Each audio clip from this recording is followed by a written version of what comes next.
And welcome back, everybody, to another episode of Bubba the Bat Flip, episode 85. Going to talk some Week 8 FAAB results, talk some listener questions, and much, much more. You can find myself on Twitter at BDintric and the Bat Flip Crazy portion of the podcast. You can find on Twitter at Bat Flip Crazy. Toby, how we doing, man? We're doing great, Bubba.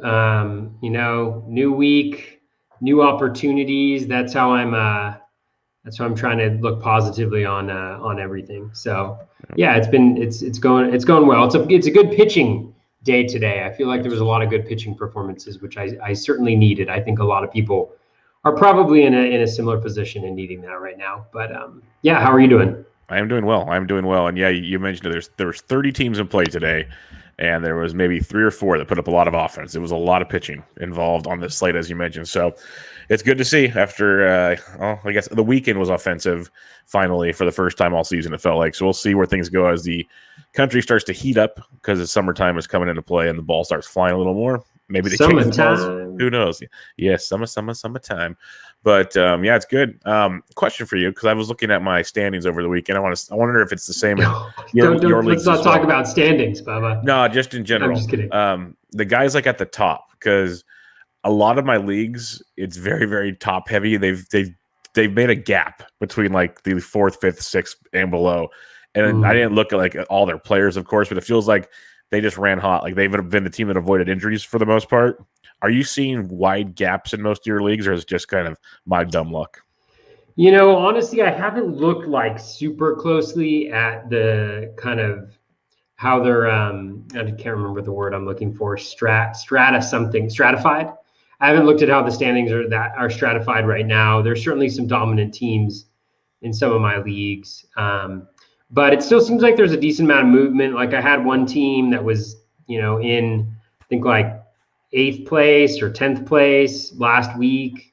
Now down to 4th. So there's a little bit of movement. But yeah, I think teams that have been able to avoid injuries, there's obviously been some absolutely incredible pitching performances thus far. Pitchers with ERAs in the low ones with minuscule whips. So if you've been able to roster a couple of those guys too, I think you built yourself quite a cushion to start the season. But it's still a long season. We still have, I think we're a little over a quarter of the way through. It's hard to think about it that way because everything seems so immediate and there's this sense of urgency. And I think part of it is recognizing like when that sense of urgency needs to kick in, and then understanding when there's still a lot of season left and not making decisions that maybe you're going to regret and that will dig you into a deeper hole.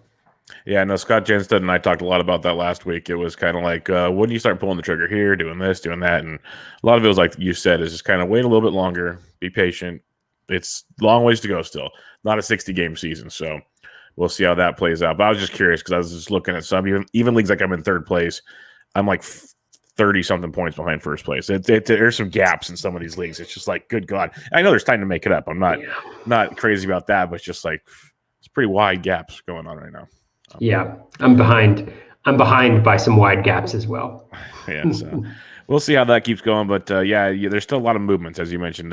Tout Wars is slowly climbing back up after all the injuries have kind of gone away for now, but they're still coming in bunches. But let's talk about some FAAB Week 7 FAAB results, Week 8 FAAB. Week 8 FAAB results. Each week it's kind of been slower and slower, but there's some interesting names that keep popping up on the list. And we'll start off with the one of the more interesting names for sure, because I missed the memo on Danny Santana coming back to the bigs. I was under the impression he was looking for a minor league contract somewhere. Totally missed the Red Sox thing. No idea what happened there. But that's hard to sneak it by you, Bubba, because you are normally on it when it comes to the news. I was just laughing when I was looking at a box score, and I was like, whoa, what is this? And then I see Danny Santana. He's playing baseball. He's playing AAA for the Red Sox for a few games. And now he's come up, and he's been quite productive. He even had a triple on Tuesday night as we record, but he's got a couple home runs already. He's stolen a bag. He went in a 314 leagues as high as 188. I believe you have some Santana shares. I know you've been a Santana fan in the past. I have 0 Santana shares, and I don't know. I'm kind of torn on him because we've seen such highs and lows from him. But what's your take on Danny Santana? Yeah, I mean, I got him in a few leagues, I think, maybe one main event, a couple online championship leagues as well. And I think Santana is kind of he's the quintessential like waiver wire guy, or like, I guess, high upside waiver wire guy, in the sense that more likely than not, he's going to not be all that helpful, right? I think there's a lot of competing interests in terms of like playing time. Is he going to play every day? I mean, he's played every day since he's been back, but there's a lot of bats that need to be fed in that Red Sox lineup, and you can't fit all of them in there. And so it's going to be really interesting to see what happens with the playing time. But and he hasn't been good for a long period of his career. But at the same time, I mean, he is a guy that's gone 20-20, and he's got speed.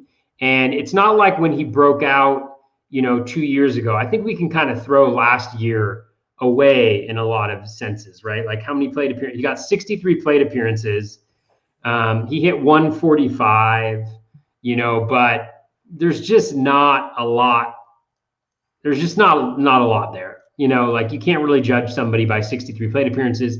He was also injured, so we give him a little bit of a mulligan for last year. He went 28-21 the previous season.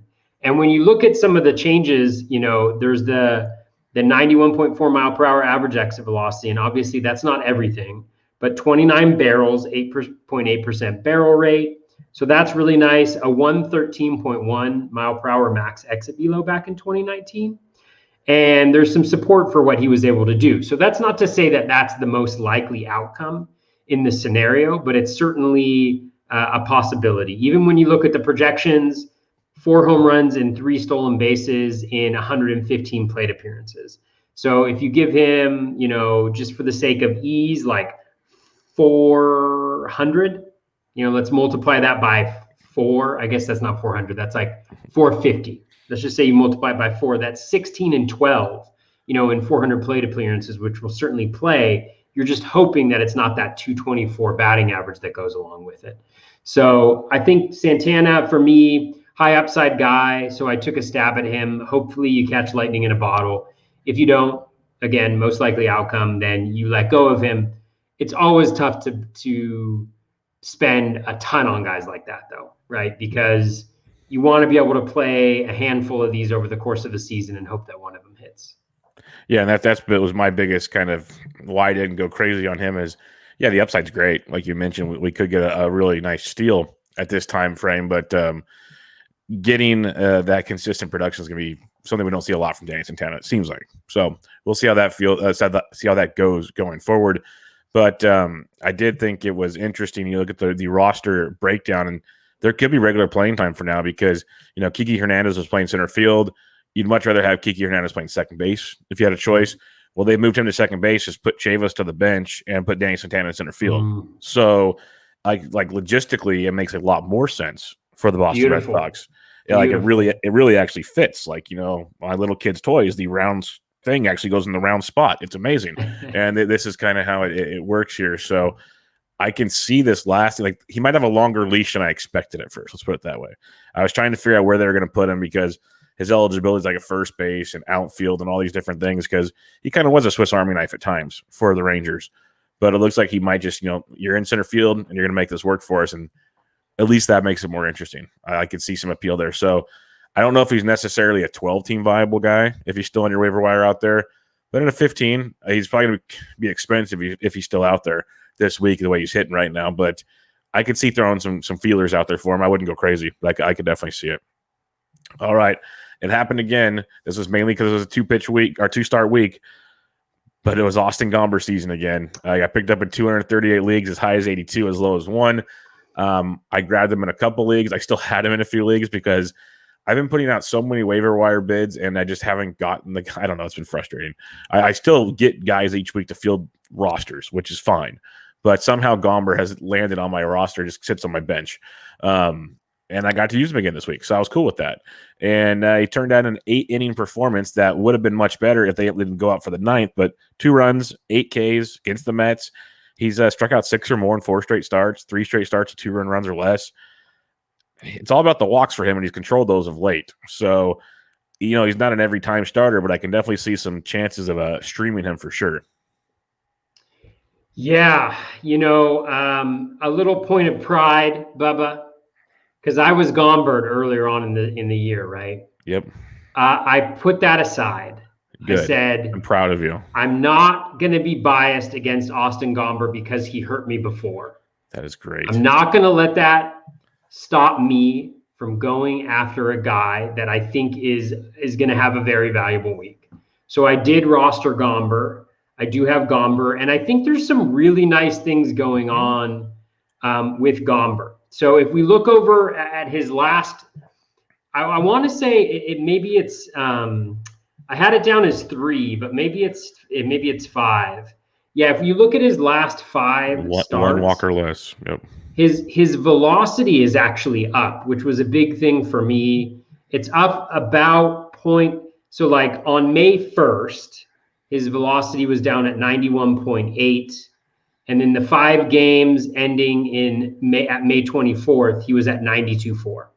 So, about a little less than 1 mile per hour difference, but certainly something. And then when you look at some of the skills, his swinging strike rate's up at 12.7%. The in zone contact's right around league average. The O swing has also jumped to 34.1%. And I think that's really big for him because I think when we look at earlier on in the season, one of the major concerns that we had was the walks.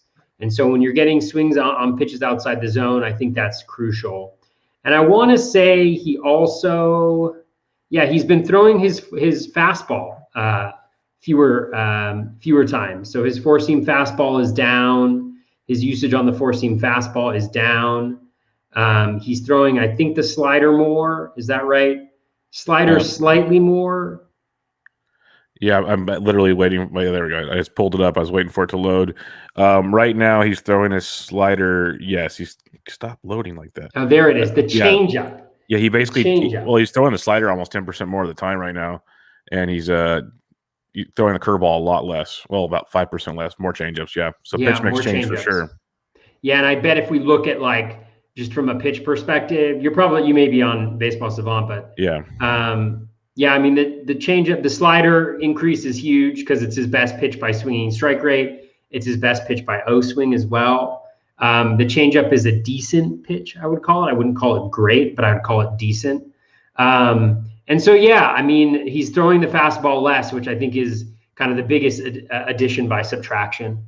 So there are some changes there. There are changes afoot with Gomber. Obviously, very different story when he's in Coors, but especially this week going against the Mets, I think, this time around. And who does he have the second time around? He's got like the Pirates or something like that. I can't remember. It's easy. It's the Pirates. Quote unquote easy, second start as well. So you have to feel really good about that if you started him. Hopefully we don't get Gombered on the way back. Yeah, the Pirates. That's who he's facing. So I was pretty pumped on that one. It was pretty good to see that happen again with Gomber. He's been good over the last, that's kind of why I liked him the first time around. Though the hiccups are there, but he's been pretty good overall as a whole. So the blow up stung, but I think you'll get some enjoyment out of these ones coming up here. James Kapriellian went in 217 leagues, as high as $111. This is a guy I was very, very high on this week. I grabbed him in a lot of places, nowhere near $111. Like my max bid was 51, but I have him in almost every league I have now. So I'm a big fan of James Kapriellian. Big strikeout stuff. Former top prospect from the Yankees. Had Tommy John surgery, so kind of set him back a little bit. But the talent level is very, very good. The A's need a starter. He's going to go out there and pitch every 5th day for the most part for now. Puck's rehabbing. Luzardo's rehabbing. So you'll have to see what happens there. But as long as he keeps doing what he's doing, I don't see anything changing. I'd rather have him over Cole Irvin, to be honest. But I'm a big James Kapriellian fan. Did you find anything digging into him? Yeah, I mean, I think we talked about him last week. Everything looks pretty solid. 12.4% swinging strike rate, so better than league average.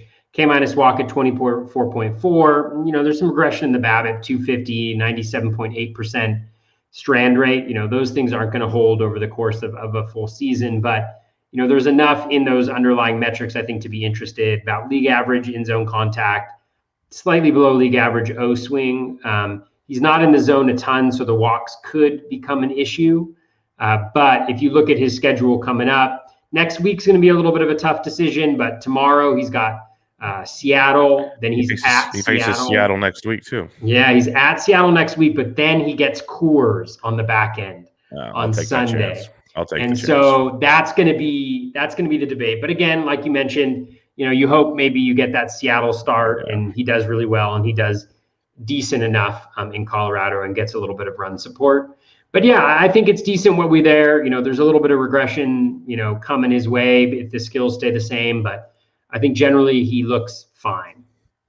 Yeah, no, I will definitely play the 2-step. I will take the Colorado gamble with the Seattle extra. I was saying it right here. Yeah, he'll be in all my lineups. As long as he's not on the IL by next week, he will be on my roster. I got to clarify that now because everyone seems to go on the IL. So the worst part is the way they're doing stuff, because it's like Harper, who literally last Sunday or 2 Sundays ago couldn't even swing a bat in the 9th inning. Should have been on the IL then. They play him through it, and now he's on the IL with a shoulder injury. Like, it's mind blowing what these teams are doing. Like, Nelson Cruz still isn't on the IL. He hasn't played in 5 games. Like, what are we doing here? And then Girardi admits that he was lying to the media. I'm like, that one's going to go over super well. Yeah, and it's so bad. And they did the same thing with JTR, where they DH'd him, kept him out and put him on the COVID IL for a day. And then the way that they handled it, I think they actually. They could have backdated it further back if they had started the clock earlier. So now he's out till this weekend. I actually messed up in my leagues. I thought he might be available Wednesday, Thursday. And so I ended up keeping him in some leagues in some DCs where I could have thrown in like a Andrew Knapp or somebody like that, who I'm a big fan of. But yeah. It's just been crazy the way it's been. If the injuries weren't bad enough, the reporting and the handling by the teams is just ridiculous. The next guy that got added quite a bit, and this one kind of surprises me, Brennan Rogers in 208 leagues, as high as 170. Like, I'm a big Brennan Rogers fan, but you got to realize, like, where's he going to play? He got called up, played the first 2 days at second base. He hasn't played since. So we are recording on the 25th of May. He played today. That's what he did play. So he didn't play the 23rd. He did play today. He got a single off of Jacob deGrom, which means that the transitive property of Jacob deGrom, is going to hit a home run against every other pitcher he faces. If it were only that easy. Sure. Yeah. So what happens when Ryan McMahon hit to deGrom deep? Does he never get a hit again? No, he hits a grand slam against every pitcher. Okay, that's on the that was going.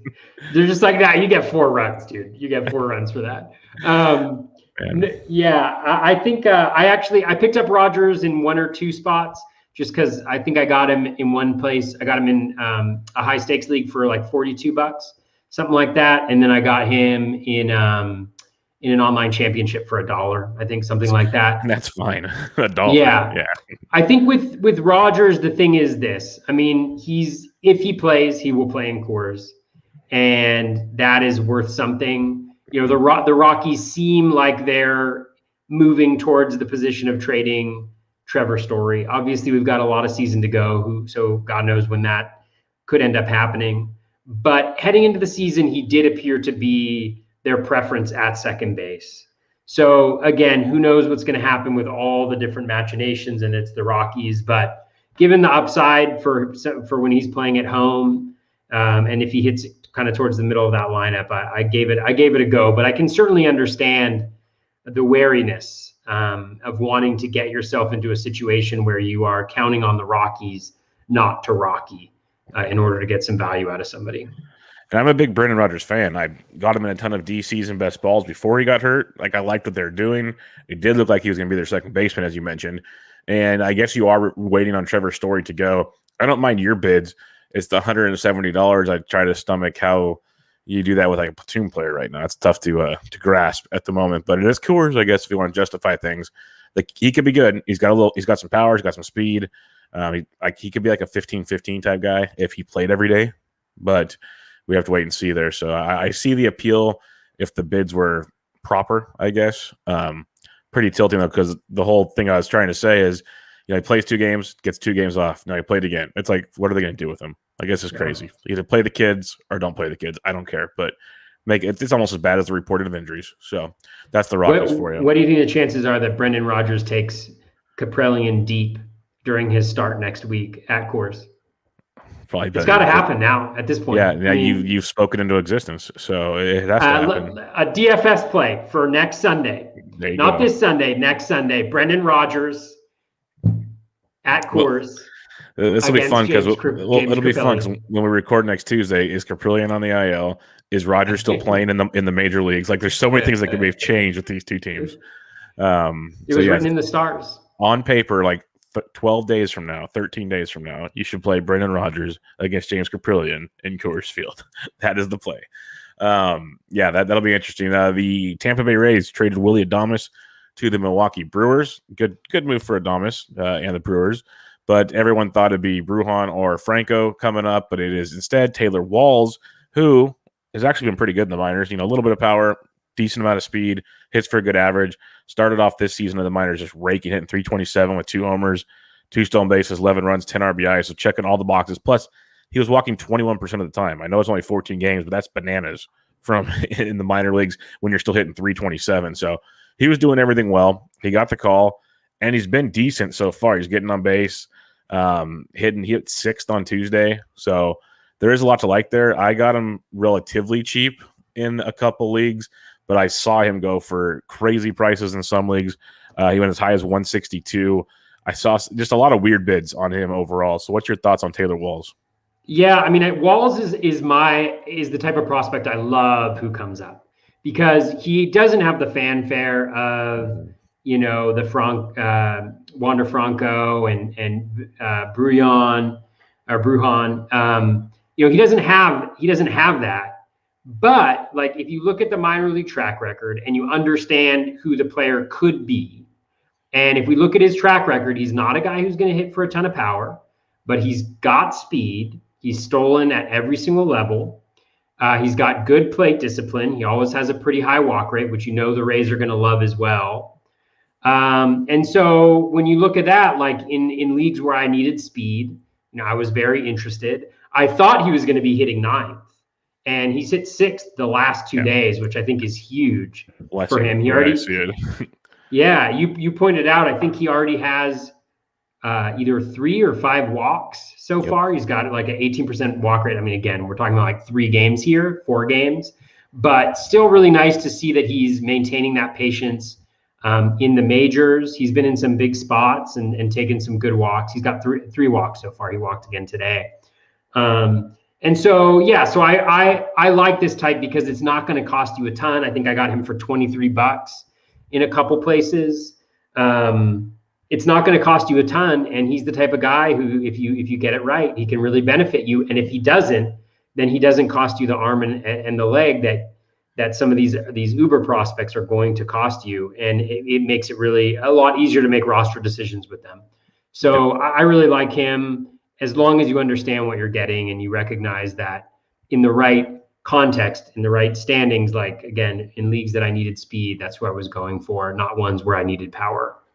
Yeah, you're going to get a few homers, but it's all about the speed and the runs scored. And if he's batting 6th, he might even drive in more runs than I expected. So there's a lot to like there. It is the Rays, so you never know what they can do, but he can play short. He can play second. Brandon Lau's been struggling, so Walls switch hits. They could always move him there when lefties are on the mounds. Lau can go play first base. Like, there's tons of ways to move pieces around in Tampa Bay to keep Walls in the lineup. So I think they're going to want to play him regularly, which is good because Adames played pretty regular as well.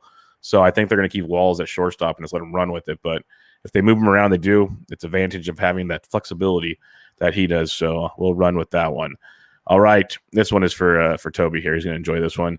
Hansel Robles picked up in 191 leagues, as high as 154. But this is the tilting part because he's been good. He's picked up some saves. That's been talked about. But as we speak on Tuesday, he came in the 7th. Colome came in the 8th and didn't blow up, gave up some runs. And then that made Rodgers come in the 8th and finish the 9th. So it seems just like a mixed match there, which we knew Baldelli does. That's what he's always done. But when it seemed that Hansel was just about to get a handle on things, he's back in the 7th. So what's your thoughts on this? I don't want to talk about it. You know, I have Hansel in a couple of places where I desperately need saves. So when he blew that save on Sunday, it was super depressing. I had a bid. The win. He got the win, yeah, but like, I mean, saves are the most valuable fantasy commodity at this point in time. Like, if you think about it, like 60 plus saves is going to have you, I think, in like the probably 80th percentile by the time the season is done, and yeah. So again, it was a little, the walks have always been an issue with him. But anyways, I had a bid that was all ready to go with him as the closer, like around $200. And then he lost that, and I dropped it down considerably to like 124, but it was still too high. Again, like the story of my fantasy season has just been how annoying it is to chase saves, which, it's part of the strategy, it's part of the risk you take, but it's a god awful experience. And so, yeah, he pitched the 7th today. He pitched a clean inning. Yeah, he looked and great. Taylor Rodgers didn't, and Colomé gave up a run. So maybe he'll pitch the 8th next time. Who knows? Yeah. So he's been good. He's been fine. We'll see what happens. It's going to be a lot of moving pieces with like no one. He'll probably finish the year with like 10-ish saves. Like no one would be surprised by that. It's going to be a lot like we saw in Tampa Bay, where three guys, maybe 4 guys start getting all the saves around there, and it's just giant headache that comes to be. But honestly, the way Robles is throwing this year, he might be the best of the 3, which is the most annoying part of the whole thing. So don't give up on him, but it's going to be frustrating running him out there. In certain weeks, he gets a lot of love. Other weeks, not so much. So keep your head up on that one. Spencer Turnbull coming off the no-no, had a 2-star week this week, picked up in 191 leagues as high as 154. Great matchup for Cleveland. He got the job done, but did not look dominant, only striking out 3, gave up 3, 7 hits over 6 innings, did not look lights out good against an offense he should have had some fun with. But overall, still having a really good year. Turnbull's the guy we talked about preseason of interest in drafts and everything, but then he started the year on the COVID IL, so he kind of slipped through the cracks, went on the waiver wires and whatnot, and as he's come back, he's pitched pretty darn good, Toby. So I have him in a few leagues. I had him for the no-hitter. I had him past the no-hitter. I think he's a guy that you can use a lot this year, maybe not every week, but I think he's going to be valuable more often than not when it comes to your weekly leagues. Yeah, I really like Turnbull as well. I have him a bunch of places, especially 15s. I picked him up in 12s this week for the 2-start week, because it is a decent one. Although, yeah, like you mentioned, he didn't pitch great yesterday, but I think he was in position to get the win, and then either he blew it in his last inning. They sent him out for the 6th, I think. Yeah, he shouldn't have gone out for the last inning at all. That was bad. Yeah. But yeah, I really like him a lot. I mean, the big thing for him is he introduced a cutter, and he's thrown that cutter. It's his most thrown pitch this year. Really nice, because his sinker is not great. His 4-seam hasn't been great. At least at getting chases on pitches outside the zone. That's really been his bugaboo. Has been like he walks a lot of guys. So the whip's never that terrific because he's walking so many guys. He's decent at getting out of jams because he doesn't give up a lot of home runs. He generally minimizes the quality of contact, but he walks a ton of guys. But he's been able to really change that. Like, that's the one area where I think I'm most impressed in the increases. He's got a above league average O swing this year, which is huge for him. So that cutter has an 11.7% swinging strike rate, which is nice, or 11.2, but it's also generating a league average 30.3% chase rate, which is really good. He's essentially stopped throwing his 4-seam fastball and gone with the cutter to replace that, which is nice. And his slider has always been his best pitch. It's actually doing decently well, not quite as well as it did last year, just in terms of swinging strike rate. So maybe there's a little room for potential improvement there as well. But really like everything across the board, very solid, like a slightly above league average pitcher. And throwing in the AL Central, I think he's going to have some pretty decent matchups throughout the year that you can exploit. And we've seen that. Like, I had him in there for the no-hitter, like you mentioned, you did as well, because he was going up against the Mariners. That doesn't have to do with him being in the AL Central, but this week he gets Cleveland. There's very few. I mean, even the White Sox against righties, they're a good lineup, but you're not as concerned. So yeah, I like Turnbull a lot. Yeah, he's pretty darn good, and you'll use him way more often than you won't. So he's a guy that you can hang on to if you have him out there. I think he's even 12th team viable, as you mentioned. So go get some Turnbull if you can, because the kid is very, very good. We talked about Michael Fulmer last week, so we'll kind of skip past him. He's the closer for now in Detroit. So even with the blown save, he's the guy for now. But let's go to Garrett Cooper. Picked up in 181 leagues, as high as $101. Another guy that started the year banged up, so he kind of slipped through the cracks because he was talked about quite a bit going into the season. But slow start, starting to hit a lot right now. Extended his history to 10 games on Tuesday night. He's hitting over 400 in those 10 games with an ISO over 400. He has 8 extra base hits, including 3 home runs over that stretch. He is just crushing baseballs right now. And we've seen Garrett Cooper go through phases where it's good and it's bad. But overall, in the grand scheme of things, Garrett Cooper, especially in 15-team leagues, he's first base outfield eligible, definitely has some viability. The East is not the easiest of divisions to because of the pitching he has to face. But a lot of those ballparks are very live at the same time. So I think it's a really, really intriguing spot for Cooper. I grabbed him in a couple leagues. I wouldn't break the bank for Garrett Cooper, but right now he's locked into that lineup, and I like him quite a bit. Do you see anything on Garrett Cooper? Yeah, I mean, Garrett Cooper is kind of Garrett Cooper. Like, he's always been, like you mentioned, is serviceable in 15-team leagues. He'll go on some nice little streaks. He's a decent batting average guy generally. His strikeout rate is elevated right now. The contact rate is down a little bit. But, if that strikeout rate was where it normally was, he'd be kind of where he generally is. And that's a plus batting average, not elite, but a plus batting average guy with a little bit of pop. And he's playing pretty much every day now. And especially with the injuries mounting there in Miami, I think he's a very solid pickup for all the reasons you articulated. Yeah. Chad Pinder, he got added in 132 leagues, as high as 74, as low as $1. We know he is the Swiss Army knife of the Oakland A's. He plays in the outfield, second base, plays some first base. Since he's come back from the injured list, shortstop, second base, shortstop, left field, third base in the same game. Second base, DH, shortstop, left field, second base, shortstop. So he plays all over the place, and he's going to get you eligibility everywhere as the season goes on. The A's are going to mix and match him because they're battling injuries like everybody else. The question I have for you, because I grabbed him in a handful of leagues just because that flexibility has been so viable this season, like ridiculously viable. Since he's come back from the IL, he's only hitting 219. He's striking out almost 40% of the time, but he also has 5 extra base hits, hard hit rate like over 60%. So it's like when he puts the ball in play, it's outstanding. Problem is, you're striking out 40% of the time. It's a lot of the time the ball's not in play. So what's your thoughts on Chad Pinder?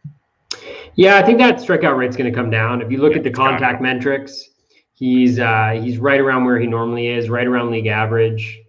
And he's a quality of contact guy, like you mentioned. I mean, you look at his StatCast metrics so far this year, they're great. I mean, a very small sample, but 96.4 average exit velocity, 110.6 max exit velo, but we know he's capable of more. He had close to 115 last year as his max exit velo. He's got 5 barrels for a 20.8% barrel rate. His hard hit rate 70.8%. I mean, he's hitting the ball really, really hard. And I think the issue with him has always been plate appearances, and he's getting those this year. I think he'll hit like 240 probably. But if he plays a full season, he's like got 25 to 30 home run power. And that is certainly playable, particularly with the power landscape being a little bit different than it has been in years past. So really like him, and the position eligibility that you mentioned is glorious. So kudos to people who picked him up with decent bids. This time. I need power in a big way. So that was one reason why I went in on him and the flexibility. But it's just crazy just reading the game log like I did of he's playing multiple positions every game. It's not just like he's not just rotating from game to game. They're just throwing him all over the place. So you're going to rack up eligibility quick, and that's the beauty of it. So you'll have middle infield, corner infield, and then positions throughout that. You'll have the outfield. He's going to probably be able to play in like 5 or 6 roster spots by the All-Star break, which will be very, very valuable at some point in time. All right, Man Choi returned from the IL and was picked up in 129 leagues, as high as $118 in those leagues. He came out guns blazing. He's hit in every game except I don't know if he hit today, but he didn't hit on Monday. He was 0 for 2 on Monday, went 0 for 4 today. So the last 2 games he has not hit, but hit in the first 7 games prior to that. A couple home runs. He's walking 22% of the time since he's started the season. And Choi, like the regression is coming to this hot start, but he's been serviceable from time to time. So, like, I wasn't super aggressive on Choi. I had bids in on Choi, but what's your thoughts on Man Choi? Yeah, I mean, in OBP leagues, he's obviously great, and I picked him up in our Barf league, which I was really excited about. In batting average leagues, I think he's a hot hand guy. I think we've seen him be ice cold. We've seen him be red hot. He's certainly got the kind of plate skills, I think, to be a really good hitter, but he's never really been able to put it together on a consistent level so far. But great plate discipline. Contact skills are a little iffy, but not great. And the quality of contact is never superlative. So he's kind of fine, I think. I think one of the big things that maybe was helpful to see, or that people really would like to see, is that he did play against the last two lefties that the Rays faced. And that's different from the way that they've treated him in the past. And whether that's because of a lack of options at the big leagues, or just a change in how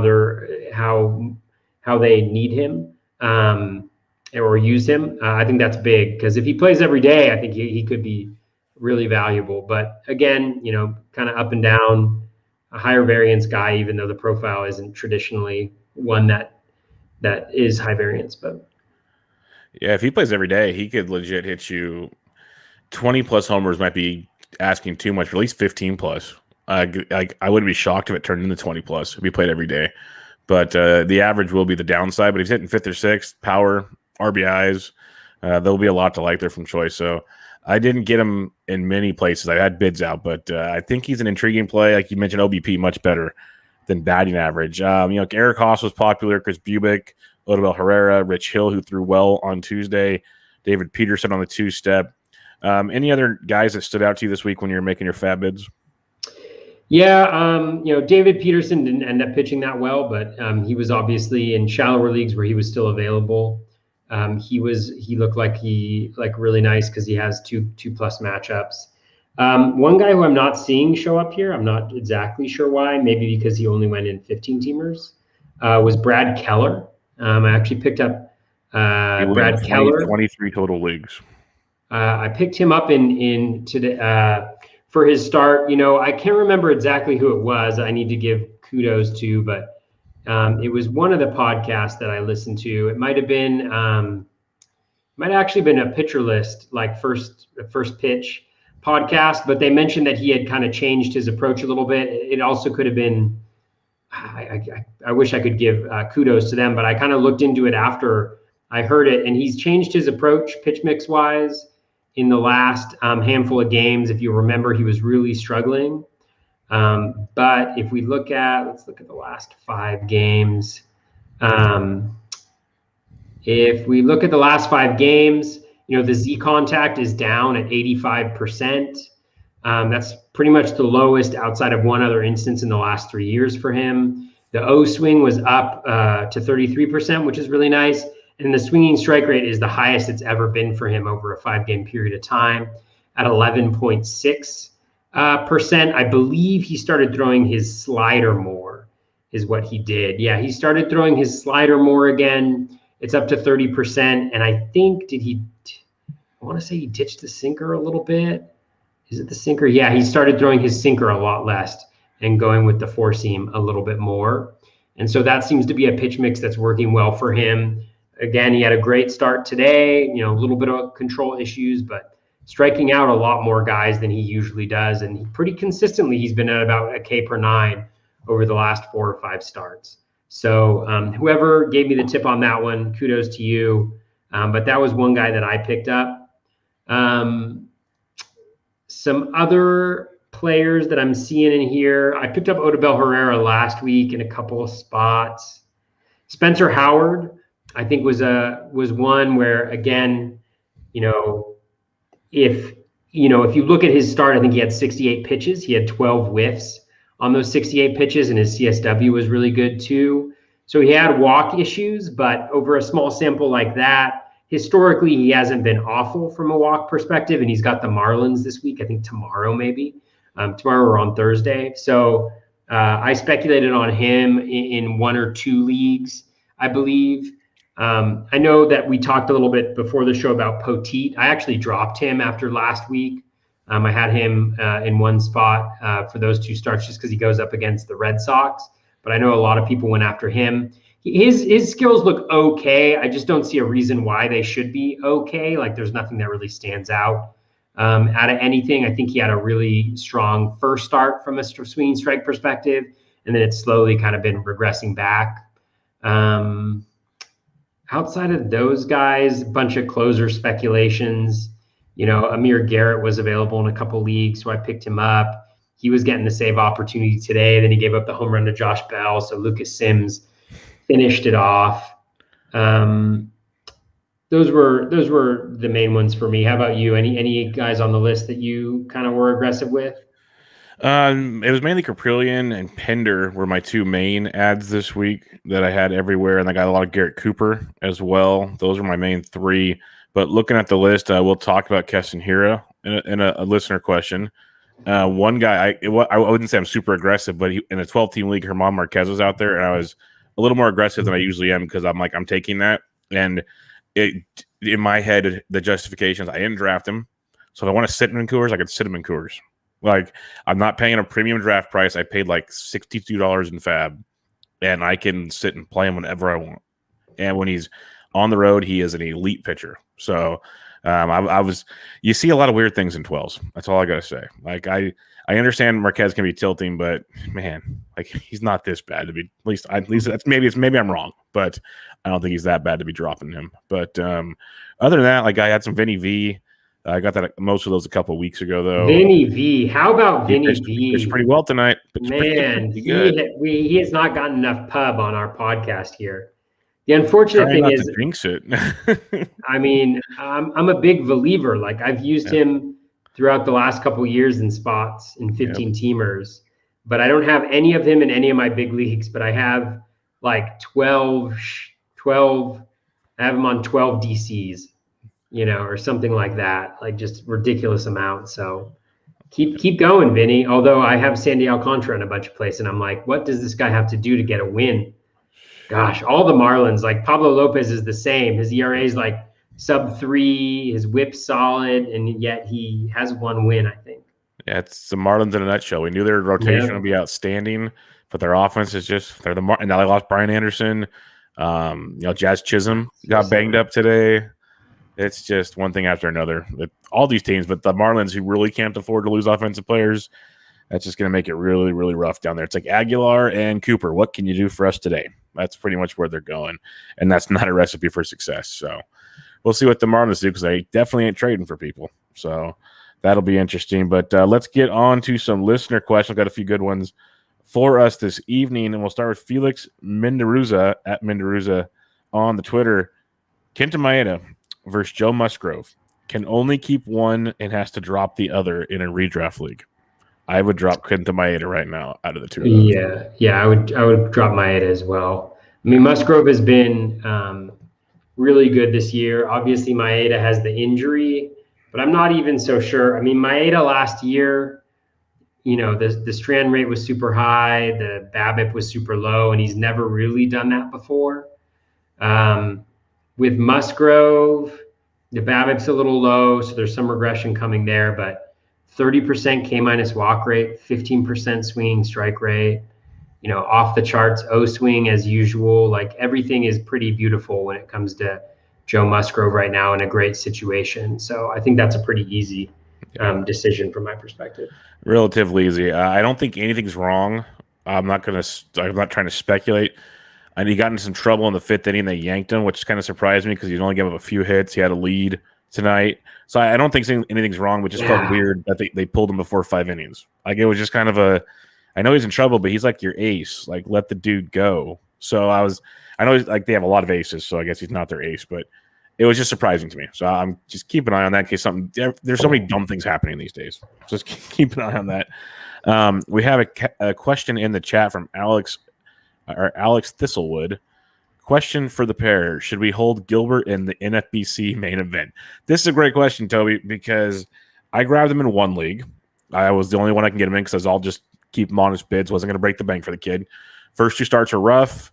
Tonight in Oakland, it hasn't been as bad, but it still hasn't made you feel warm and fuzzy. Like he doesn't look like the prospect that was dominating throughout the minors. I'd be willing to drop him if there's something better out there, personally.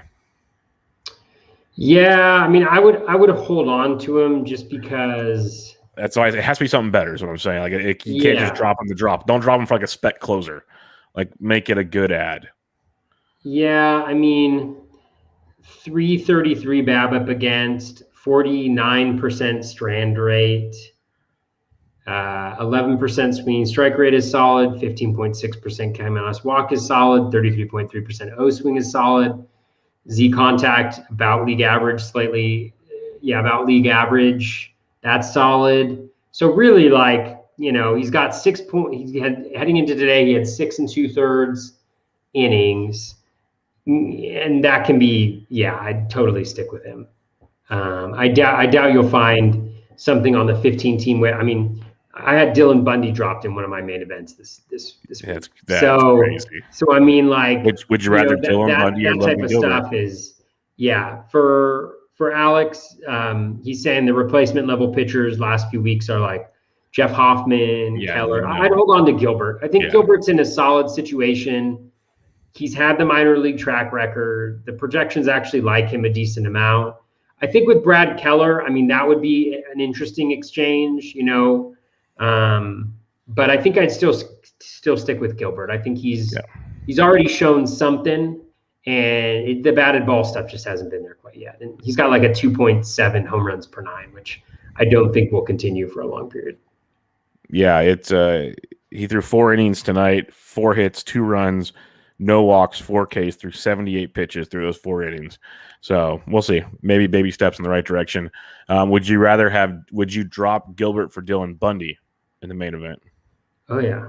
Okay. I haven't even looked at Bundy, but I mean, he's fine. I saw some good information on him. Like the last couple starts have been pain in the butt. He's had 2 super tough actually not super tough. He went up against the A's, but looking below the surface, like a lot of the stuff's still pretty darn good. So he's got a 57.5% strand rate. Bundy does 307 BABIP, which isn't all that crazy, but 17.6 K minus walk, 11.7 swinging strike rate, 35.5 O swing. He's giving up more contact in the zone, and obviously, he's been hit very, very hard in the past.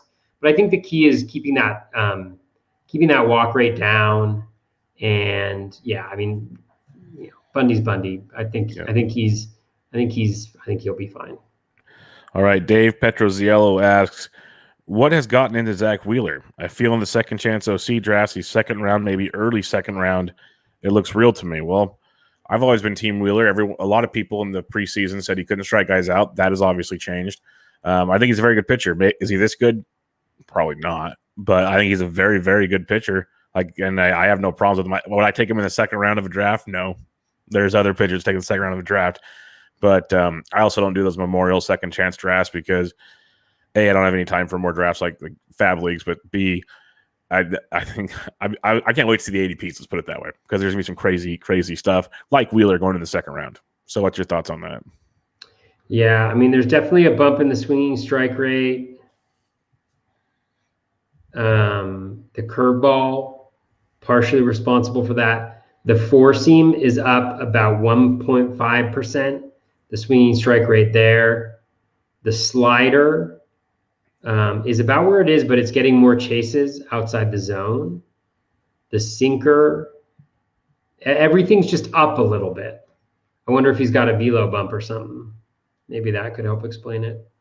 97.5, he's up about 0.4 mile per hour on that four seam. So I'm not exactly sure what is. Oh, the slider, he's throwing much harder. He's throwing almost 2 miles per hour harder. Must have some more sticky stuff then. On the slider. So I'm not exactly sure. I'm not sure what is going on, but the metrics so far this year have been much better for Wheeler, just like the underlying strikeout numbers have been much better.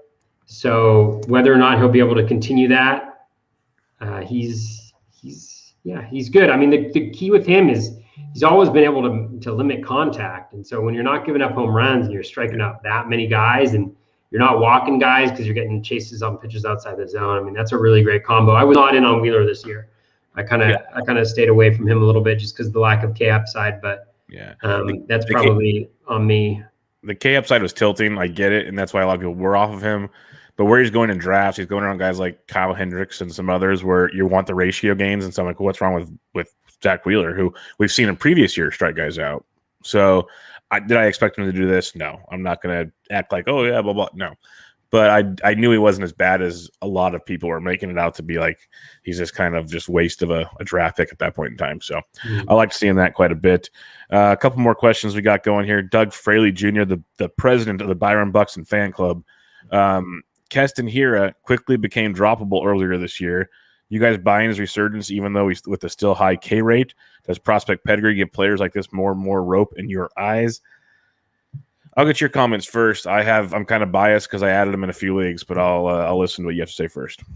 Yeah, I'm not in on him. I dropped him in a 15-team league in TGFBI. I just can't do it. Like, I mean, yeah, the K rate did not improve in AAA.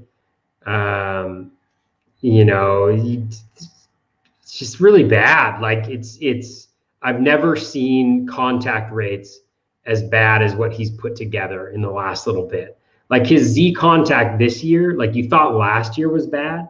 This year it's 57.5% in the zone contact rate. I've never seen anything like that before. I just don't know how he overcomes that being that bad. I mean, I don't see how he hits above 200 with anything remotely close to that. And it could be that changes, but there's nothing trend-wise that points to that. But again, I'm the guy who thought Vlad wasn't going to break out. So, you don't have to listen to me. Well, here's my logic between my picking up on him. I got him a few weeks ago when it wasn't cool to add Keston Hira, so I got him for cheap because I was speccing on teams. A lot of my teams and a lot of my injuries have been to the power hitters I've drafted on my rosters. So, I'm not worried about batting average, or B, batting average is already screwed anyways in all of baseball, so it is what it is. Like, it's gone. So I'm taking like shots on power. I do not believe this K rate's going to improve because everything you mentioned, I'm very, very aware of that. But we saw what he did earlier in his career, even when he struck out a lot. We saw him doing that in the minors. If he could do part of that the rest of the way this year, it'll still be an improvement on what a lot of roster spots are on most injured teams you have. So my theory is if he can get on, hit like 220 or something, but go and hit me another 20-plus home runs this year and steal me 10-plus bases, I can live with that. I know it doesn't sound great, but in the environment of baseball that we're playing in, it doesn't kill you as much as it used to type thing. And on teams I am desperate for power, that's where I am. He's going to strike out a ton. There's no hiding that. It's just that's who he is right about now. I don't see a change happening there unless he completely overhauls what he does at the plate. And if he does that, then I'd be terrified about what player you get back because that's not the player you picked. So that'll be a scary situation. But that's my logic. I got him for like less than $20 in leagues. Yeah. So I mean, and that's the thing is he's a high upside guy, but like I think a lot of the bids were in like like $200 and there's no way I was doing that. Not a chance. I'd rather save $200 for Wander Franco or Brujan or Duran or one of those prospects and see what they got. Like do that. I'd rather personally do that, and I usually don't do that to begin with. But I'd rather try to break the bank on something like that. At the same time, with all the injuries this year, I'm scared to break the bank on anybody because I feel like I'm going to have to be adding players weekly just to fill rosters sometimes. So it's been a wild one to start the year for sure. Just for kicks, if you have it off the top of your head, if not, don't worry about it. How many leagues do you think you have at least $500 or more in? You're pretty frugal though, so you probably have a lot. I have more than $500 left of FAAB. Mm-hmm. I have 12 FAAB leagues. 1, 2, 3, 4, 5, 6, 7 of 7 so it's about half your leagues, give or take. Close to 7 half your 12, leagues. something like that. Yeah. Yeah. So yeah, that's not bad because I think most of mine I'm like sitting around $400, and I'm sitting there going, okay, I got like 2/3 of the year to go, and I got to make $400 stretch out. So it's going to get pretty fun, and that's where it's like I'm not putting $200 on a guy catching here. I see the upside, but tell me this much: we talked about Chad Pinder earlier.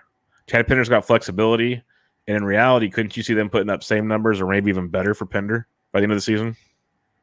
Oh, him and Hura? Yeah. Oh, yeah. Yeah. I'd probably rather have Pinder, honestly. I think I would too. I think I would too, especially in 15s. Yeah, it's actually 9 of my 12 because some of my FAAB leagues aren't on NFBC. Yeah. No, I it's a similar profile. I mean, Hura probably has a little bit more speed, but Pinder's going to have him in batting average. And you got to get on base to steal anyways. So that's the fun part for casting Hura. JB at Beat Rick and Frank asks, "Hey fellas, looking forward to the pod as always. Question 1: Is AJ Puck going to offer any value this year?" I don't know, man. Like, he's rehabbing again. I hope they put him in the bullpen. I think they'll get their best value from him as a baseball player in the bullpen. Fantasy wise, I'm going to sit back and watch. Yeah, I don't know, but a good thing to think about is like now would be the time to pick him up as opposed to when he gets into the majors. Return. Yeah, and although is he available in leagues in like an NBC league? He should have got drafted in a lot of leagues, I'd imagine. Okay. Yeah. Well, and then since he played last year in the bigs, wouldn't that qualify him already for the player pool or no? I don't remember how NFBC does that. I don't think so because like Danny Santana wasn't in the pool. Oh, okay, then probably not then. Yeah, then probably not. I think it has to do with like maybe on some roster thingy majigger. I can check to see if he's available. But yeah, I would pick him up now as opposed to waiting until he pitches well and then the hype. He's in there for me. I think he'll be in most. He's in all of them. Yeah. Okay. Somebody already owns him in one of my leagues. Smart people. Yeah, that's one of those get for like $1 things now because he's starting rehab. If things go well, he'll be back in a couple weeks. Yeah, I think that's so critical. That's something that I've really failed at this year is picking up the guys before they become the guys. And like knowing when they're like Danny Santana. Well, he's a bad example because he wasn't in the player pool, but like those types where instead of getting him after he comes back, following the news, tracking it, and knowing when he's going to come back so that you can get him a little bit ahead of time. Second question: in a 12-team 7x7 roto redraft, don't know what the categories are. What should we do with Wander Franco and Shane McClanahan? Return if offered. What should Franco and McClanahan return if offered in a trade? Thanks and keep up the good work. In a redraft league for Franco and McClanahan for a 12-teamer. Yeah. I don't think that much, honestly. I wouldn't either because you don't know when Franco's coming to begin with. You don't know when Franco's coming to begin with. You don't know how he's going to perform. 4 innings max. And it's a 12-team league, so like replacement level is decent. And then with McClanahan, I mean, I really like McClanahan. I think he's definitely startable, virtually every week in a 12-teamer. I think he's going to be really good. Like I think he's going to have a start coming up here where he's just absolutely dominant. But at the same time, like because it's a 12-teamer, there's just not that much of a difference. So I'd actually say McClanahan's would be more valuable at this point trading for him because Wander, for all we know, and again, like I don't track prospects super closely, so people may be saying otherwise, but he could be a September call up, or he could be a late summer guy for them because right now they don't need him. They're playing really well. They don't need him right now. It's a tricky one, especially 12-team league. Like you said, there's a lot of replacement value out there. I wouldn't be going too crazy on that one. Phony Front Office 99 asked, thoughts on Framber coming back? What do you see from him rest of the season? Well, I'm a big Framber fan coming back. I've said a couple weeks ago, start picking him up on the cheap while you could because he's pretty much gone everywhere now. He's rehabbing. He's made a couple rehab starts already. I'd imagine he's back pretty soon. He's made 2 appearances. He's thrown 7 innings overall. He's allowed 1 run so far in his minor league outings. The reason why I'm not too worried about Framber is A, they're rehabbing him back. B, it was just a fractured finger. So knock on wood, no elbows, no shoulders, none of the ligaments that are going to be an issue to throw. So it's almost like spring training all over again, but you're just getting a start in June. So as long as he's healthy in rehab and there's no issues there, I expect the Framber we thought we were getting in April, which to me is a front-end starter. And I'd be happy with him, but that's me.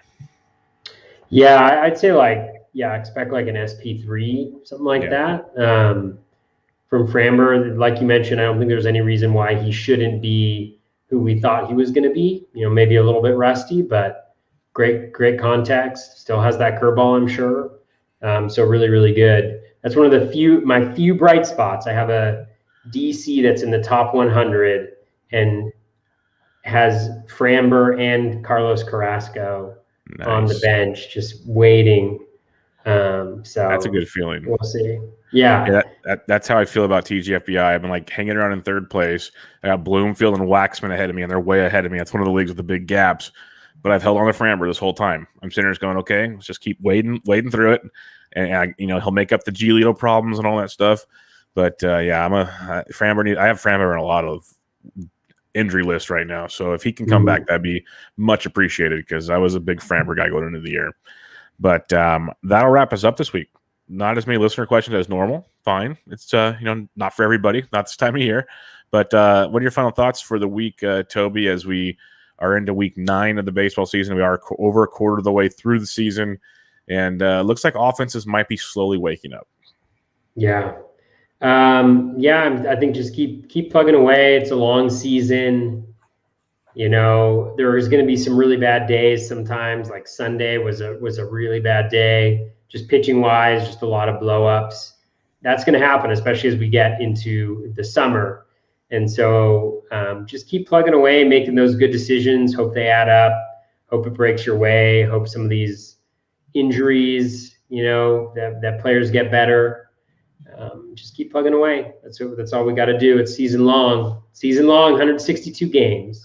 Yep, and that's the biggest thing is it's season long, like you said. So keep that in mind as you keep plugging along. It's a long season, and the injuries things. I've had a lot of guys like DM me questions like, "Hey, this guy's injured. Who should I add?" Blah blah blah. They're in panic mode, and I said, "Hey, don't panic. One, because you'll do something dumb, and you'll drop someone you shouldn't drop, and B, injuries are happening to everybody. If they're not happening now, they happen before. They're going to happen later. So you might have to just ride this one out for a little bit.